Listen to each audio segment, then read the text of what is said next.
গাইবান্ধায় জমে উঠেছে কোরবানির পশুর কেনা বেচা। এই মুহূর্তে হাটে আছেন সহকর্মী বিপ্লব ইসলাম, সরাসরি যাব তার কাছে। গাইবান্ধার ছোট বড় ৪১টি হাটে কিন্তু আমরা দেখছি যে কোরবানির পশু ক্রয় বিক্রয় চলছে। আমি আছি পলাশবাড়ী উপজেলার মাঠের হাটে। এই হাটটি কিন্তু আমরা দেখেছি যে দুপুরের পর থেকেই কিন্তু জমজমাট কেনা বেচা চলছে। আমরা প্রত্যেকটি হাটে ঘুরে যেটা দেখেছি এবার কোরবানির পশুর হাটগুলো, সেই হাটগুলোতে কিন্তু দেশীয় যে গরু, সেই গরু কিন্তু বেশি পরিমাণে বিক্রি হচ্ছে এবং যেগুলো বড় গরু এবং যেগুলো দামি গরু সেগুলো কিন্তু পক্ষান্তরে খুবই কম বেচা কেনা হচ্ছে।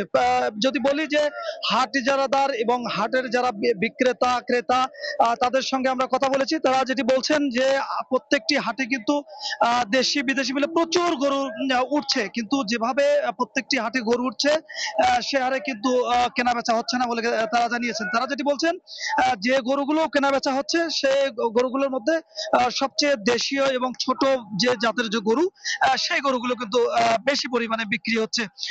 হাট ইজারাদাররা যেটি বলছেন যে মানুষ প্রতিদিন হাটে আসছেন এবং তারা কিন্তু গরু দেখছেন। যদি বলি যে মানুষ হাটে কিন্তু আসছেন, গরু দেখছেন, দাম করছেন এবং তাদের সাধ্যের মধ্যে গরু আছে কিনা সেটি খোঁজ করার চেষ্টা করছেন।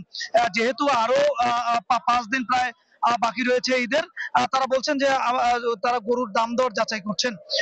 পক্ষান্তরে কিন্তু আমরা যদি বলি যে গরু একেবারে এই সময়ে যেভাবে গরু প্রতি বছর বিক্রি হয় সেই তুলনায় কিন্তু জেলার হাট বাজার গুলোতে এবার বিক্রি হচ্ছে না। ছোট বড় মিলিয়ে ৪১টি হাটে কিন্তু এই পশু কেনা বেচা হচ্ছে। পাশাপাশি প্রাণী সম্পদ অধিদপ্তরের পক্ষ থেকে কিন্তু ৬টি অনলাইন হাট চালু রয়েছে, যে হাটগুলিতে কিন্তু কেনা বেচা হচ্ছে।